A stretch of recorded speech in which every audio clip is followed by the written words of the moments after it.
افشین جان جونم عزیزم. این بی ام وی که باهاش اومدی مال خودته؟ آره عزیزم، ولی خب منتها چون من تو کار خرید و فروش هم نمایشگاه دارم بالاخره دیگه این ماشینا زیاد دستم نمیمونه. این ماشینا برای کارهای کوچیکم انجام میدم. این بی ام دبلیو احتمالاً این هفته ردش میکنم چون یه مشتری دست به نقد دارم. ماشینی که زیر پای خودم مال خودم، یه مرسدس دارم خونه با یه آودی جی 7 کلاسس.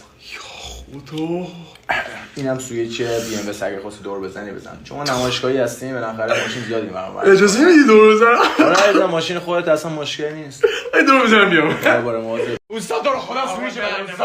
استاد من به دختری گفتم ماشین خودم جزئی رفتم. استاد داره سر این ماشین مشتریه، بری بیرون بزنی بگی 100 تومن 200 افت قیمت داره. نمیزنم استاد، حواسم از تو. نه مگه تو نبودی اون سری ماشین بردی گیت پشت فرمون استوری گوشی صاحب ماشین من پیام داد گفت یه استوری این ماشین استاد دیگه استوری اصلا نه صحبتشو نکن. استاد این باز میشه من فردا آبرو من میره. آبرو پیش دختر